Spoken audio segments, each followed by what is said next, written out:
Om Shanti. Welcome to today's episode of Masters of Change.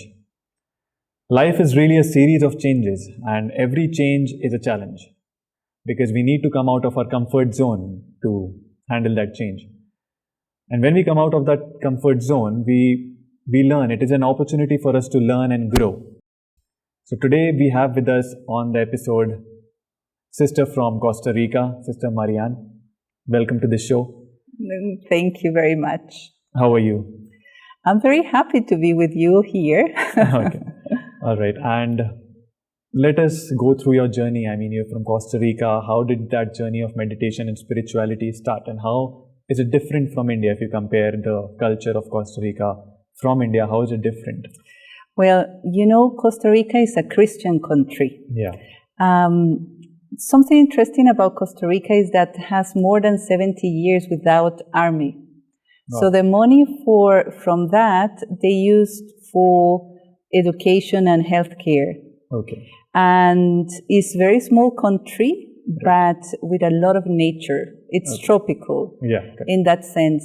So in the region is one of the countries that it's kind of best level of living. Yeah. But it has its own challenges, like a lot of earthquakes and hurricanes and things like that. Yeah. And because it's in the middle of, in Americas, it's in the heart of the Americas, there is a lot of trafficking, drug trafficking and things like that. So that's the country. Yeah. And when I started, I was a teenager. Okay. And my parents, indeed, I was born in Chile.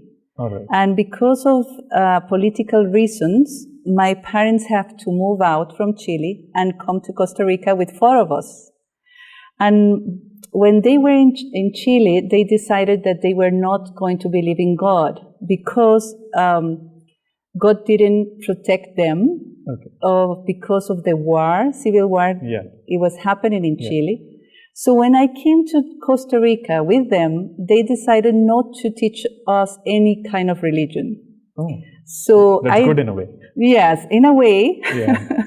So they were professors in the university, so I was having a chance to have books of different religions. But, when you are a teenager, sometimes you started to understand the world and see things that are not quite right. Yeah. And feel very lonely and maybe hopeless. Yeah. So friends of mine talked to me about different spiritualities, and one of them told me that they are going to have this special communion Catholic thing in their own church. Yeah. So I went just to see, because I really wanted to have a connection with God. Correct. And so I saw what he did, and then one day I decided I want to have a communion with God. So I went, I prepared, I told anyone that I wanted to do that. Yeah. And I went to the church and I did the line. And then I saw what they were doing and I felt, okay, God is going to come in me, And they were given this small piece of bread, and I did that. And I ate that and I sat and, I felt so happy that I was doing that because they told me that is the way to be very close to God. Yeah. And it was all new to you. It was so new, and I was a teenager. I probably 16 or 15 around that time. Right. But when I came back to my home, I was so happy. Yeah. But my mom was grown as Catholic. And so she told me that what I did was not respectful because to do that, you have to follow different things to prepare to do that. Oh, okay. And I didn't. Yeah. So, I was so disappointed and I wanted something to connect with God without bureaucracy. Yeah. I didn't want to go to all those different things to really have a connection with God. Yeah. So I started to look for that. And in my first year of university, one professor started to talk about India and Indian philosophy. And for me, it was wonderful. I really connected with that. And in the university, in the library, I found all the books of different people from India, and I really connected with that. And in some of those books, it was written that Raj Yoga was the pathway to really connect with the ultimate truth. And I started to look for that. Wow. But that in Costa Rica, we didn't have a center there in those days. So when I was 19, I found a place. Brahma Kumaris was just opening. In Costa Rica? In Costa Rica. Oh, wow. It was like I was kind of pulled to that, because it was one of my friends that told me, oh, this is new place. But when I arrived, it really connected with me, because it's connecting without bureaucracy. It's everyone's right to connect with God. And that really, it's keeping me here, that it's everyone's right, and that I can do it more and more. So how's the connection? When you went to the Brahma Kumaris, you must have done a course. So how's the connection? Did you feel that connection with God? Because since till then, till 19 years old, you didn't connect to the God, if I can say that you didn't know that there is something higher energy that exists. So after 19 years, all of a sudden when you went here, what was the change you felt inside you? Well, it was very interesting. Since before I came to Raj Yoga, I started to write books in my notebooks to God. Okay. Because, I was into a lot, I was studying psychology in the university, and realizing how bad the world was, like depressed, and I went to support nature, because I went to support turtles, because they were being killed, turtles, and put trees in the rivers. And then I realized that even though I'm doing all of that, the world is not going to be better. So I was kind of depressed. Disappointed. And one thing that really connected me when I came to Brahma Kumaris, it was many things, but first, there is hope. The feeling that we are in this stage, not because human beings are not intelligent. Everyone is very smart. But what we missed is spirituality, and especially some word that we don't use much there, that it's purity. I know that in Hindi you have a word that we don't really translate probably correct, that is tamu and sato. Tamoguni or satoguni. And that give me the answer. Like, everyone is in a stage that is tamo, and that the transformation is going to be when in a spiritual way, everyone is in their high stage. So give me hope. And that Supreme Being is the one who is going to bring that purity into the world. So I was ready to do that, Not my parents. I brought everyone. But it was something new for everyone. How did they respond? Well, my mom was very interested, but my father, no. Because remember, they didn't believe in God, and I was just so excited. And I decided to come to India. And the experience I've had with God was such, because I thought that when I had this encounter with God, it would be in my dreams. I thought that maybe it would be an earthquake, or maybe I would see some, storm, whatever. But what I felt was so much love. It was so touching inside of me that I think that reset my past. It was beautiful. It was so powerful that when I came back to Costa Rica, I forgot all my passwords.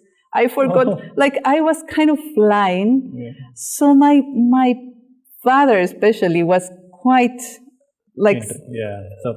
surprised, and he couldn't really understand. But lately he was understanding too. But my sisters came to this school, to all my friends, because I was so happy, you know. And another thing that kept me here is that, and I felt that in India a lot, is that connecting with God is something about joy and happiness.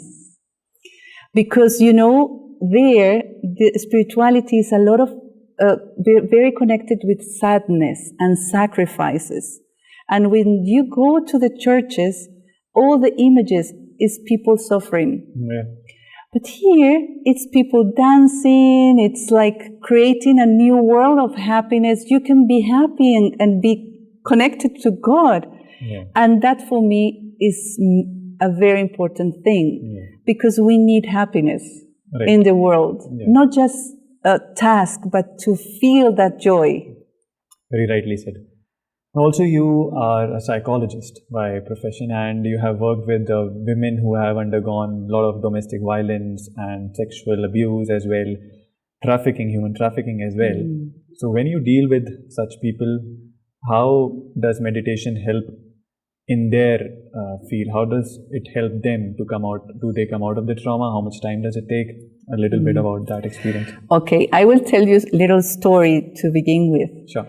You know, when I started to work in that field, I had dreams of helping women. You know, I'm protecting women, because what I was hearing was that bad, really sad. And so I came to talk with a professor of Raj Yoga, and I told her, you know, I think I'm very tired because of hearing all of that, and this is something that big and it's worldwide, and how can we help more? And these poor women, I was telling like that. And she told me, you know, they are not poor women. They are stronger than you, because they were able to survive to such things that you cannot imagine. So who is great? Who is stronger, you or them? So that was an insight.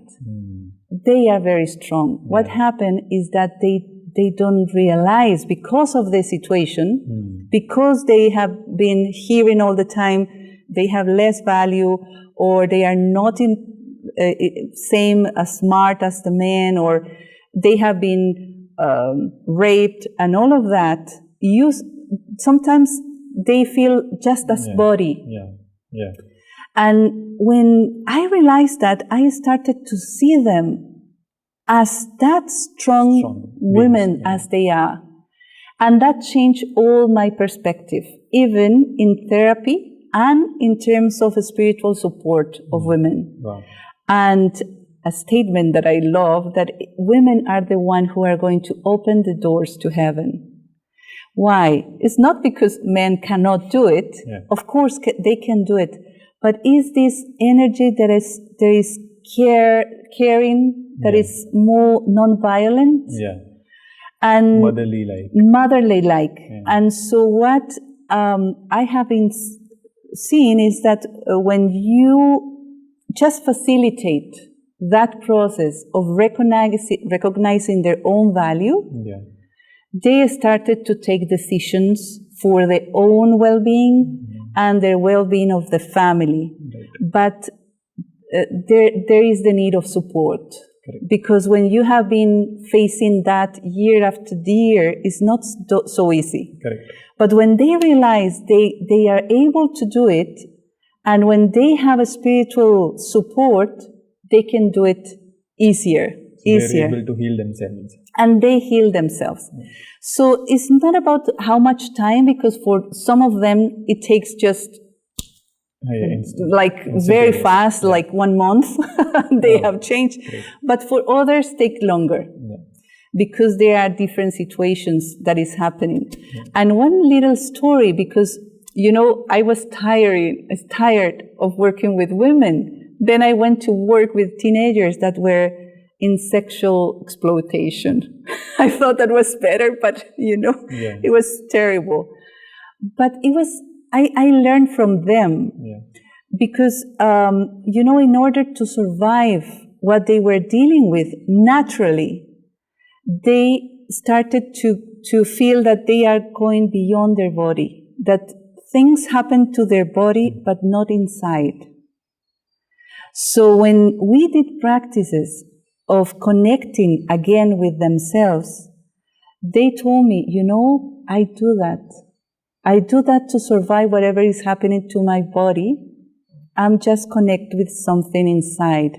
And I call that space a safe space. Wow. They used to do that from before, like naturally it happened. Naturally it happened. But now when we are together, we can say, okay, what is that safe space? Is you. Is the real you. Is the soul, no? I think that makes them free again in some way. Correct. And also lately I've been working with a lot with people who are having anxiety. And in this current time, we are seeing that especially people of young age, in their teenage, they're facing a lot of anxiety. And so how to deal with people who are having anxiety? Because I know myself a few of them. So how can we help people who are going through anxiety, and how can we benefit them? Yes. Well, anxiety is very interesting because it's connected with fear. Yeah. But what is the difference between fear and anxiety? It produces the same in your body. Palpitations, your breathing will change. Correct. But the difference is in your thoughts. Anxiety is more about what is going to happen. It's about the future. And it's the feeling that you are at risk.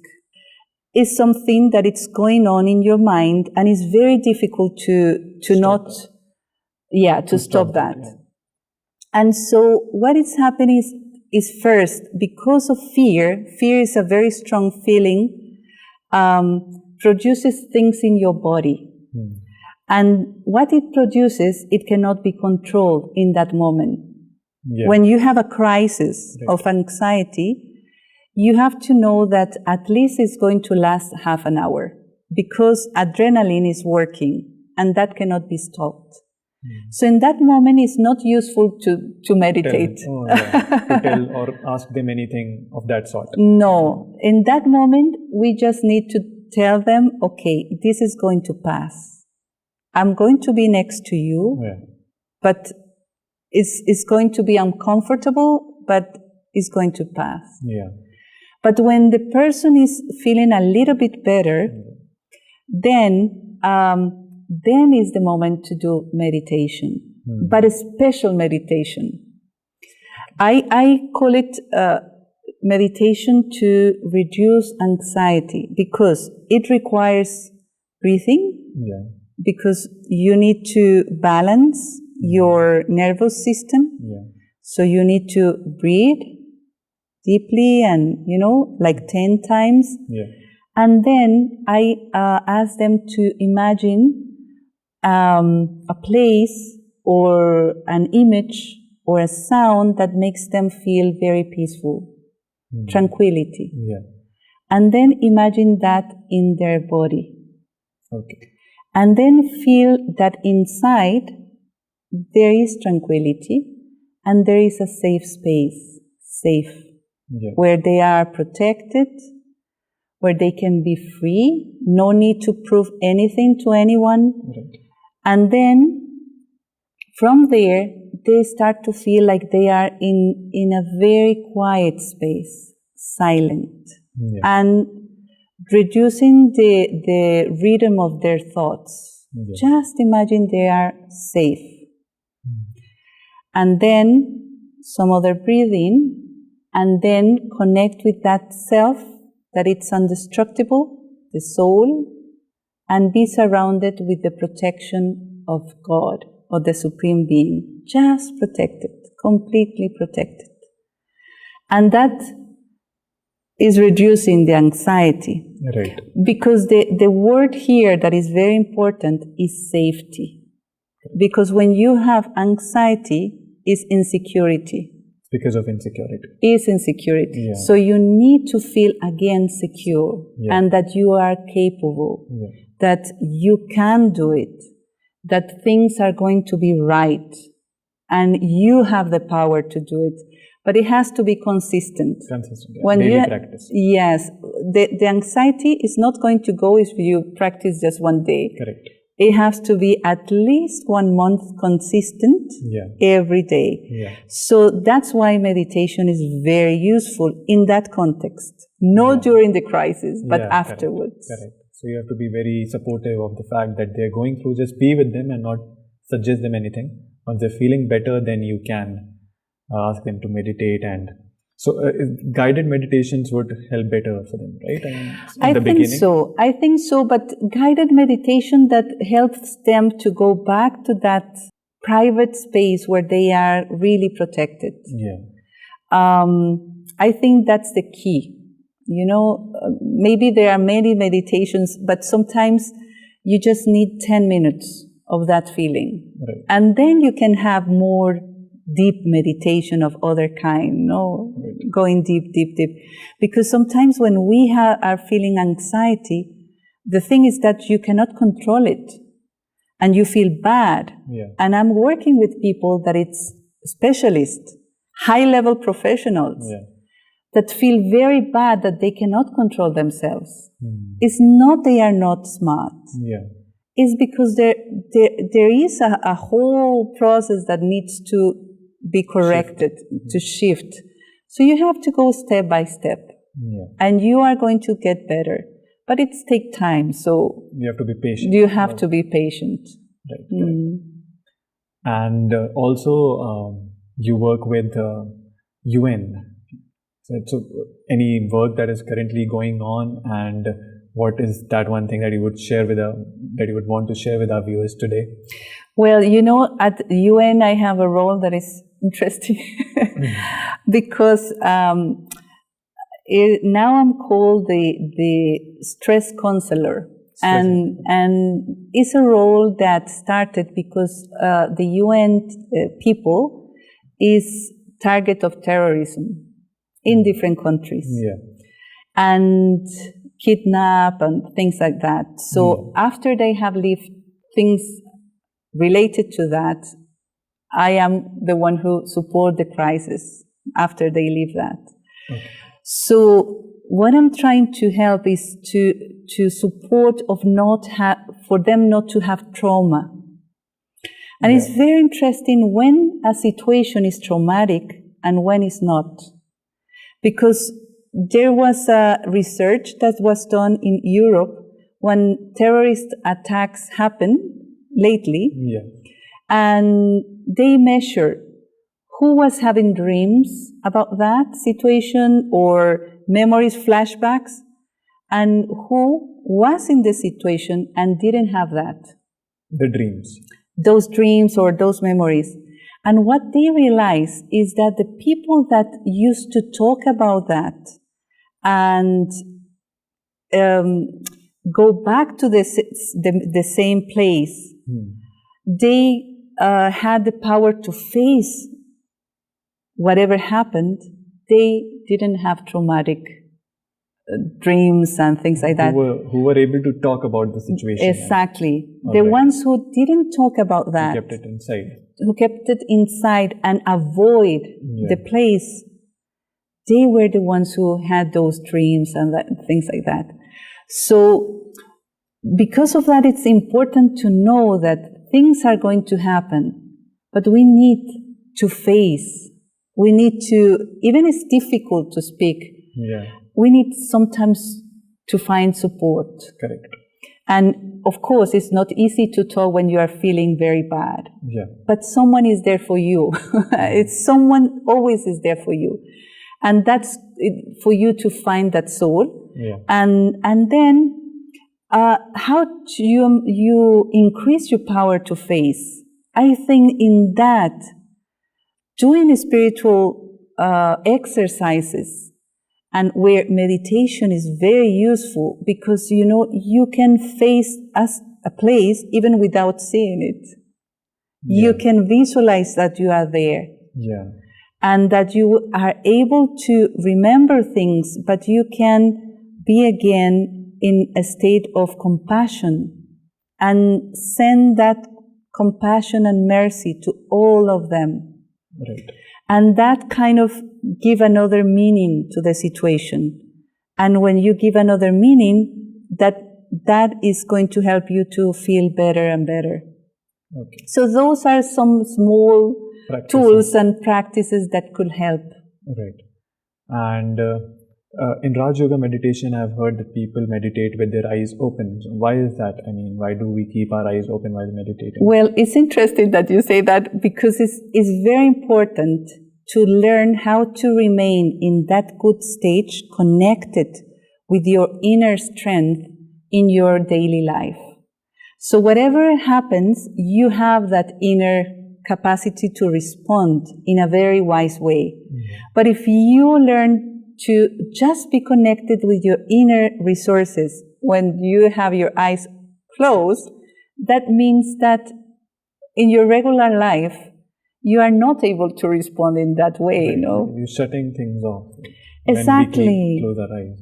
Because, the thing is that meditation is for your day-to-day life. It's for you to be able to be you right. and be happy and peaceful every time. Right. It's like you learn how to nurture your emotions, your heart. Lately in my spiritual life, I'm working in having a pure feelings. Really heal all the feelings that are not good in my heart. And I'm doing that while I'm working, and I feel when something is touching my heart and it's not good. So in that moment, in that very moment, I do meditation, but no one notices because I'm with my eyes open. Yeah. So that's correct. Because it's useful. Right. And you've been meditating since a long time. So still, is there something that you would like to change about yourself? Not something that you are working on yourself or you're not too happy about?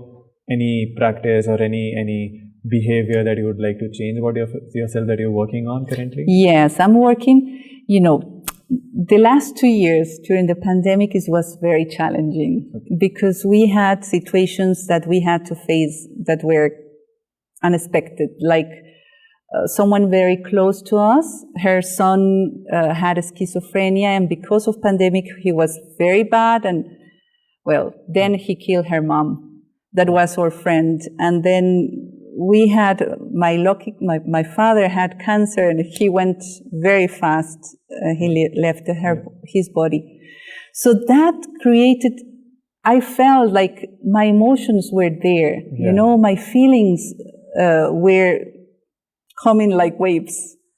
Yeah. So I started to look at me and say, okay, I want to process this in a very healthy way. Yeah.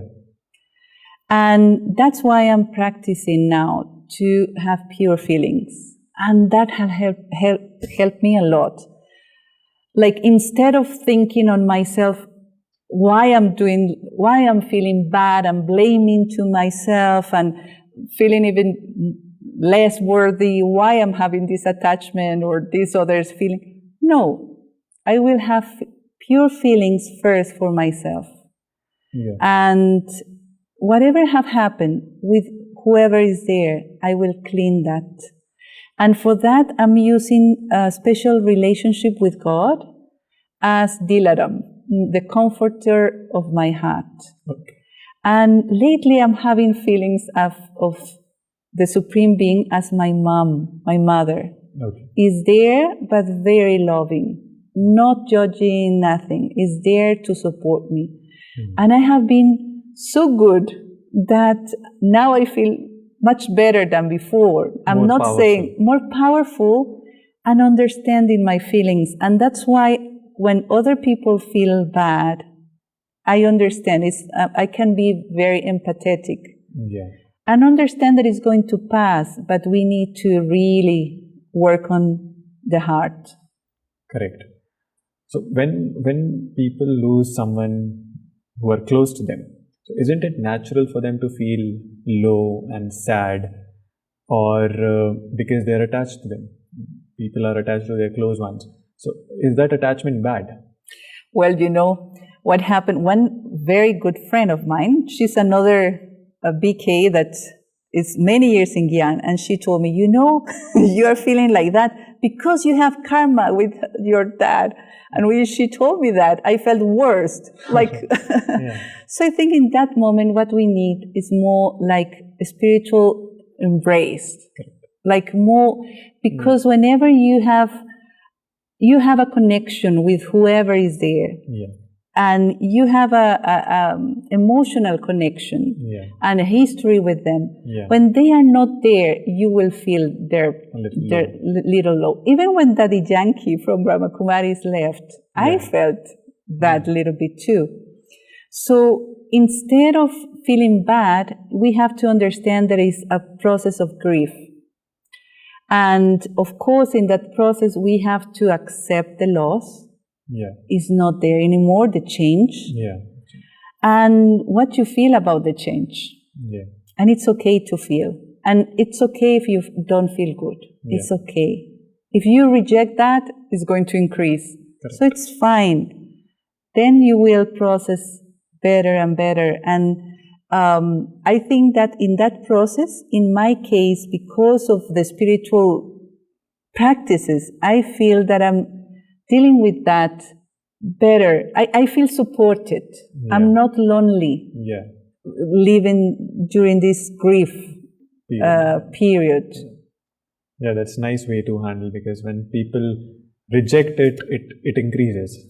And you accept it, and then you can deal with it. And if you don't accept that you are sad, then you will be angry.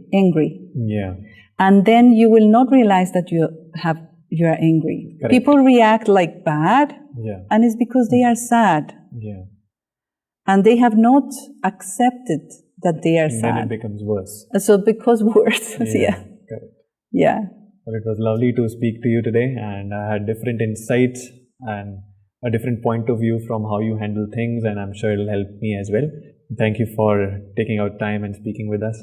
Thank you. I was very happy to share, and all the best for you and for all of you. Likewise. Om Shanti. Om Shanti.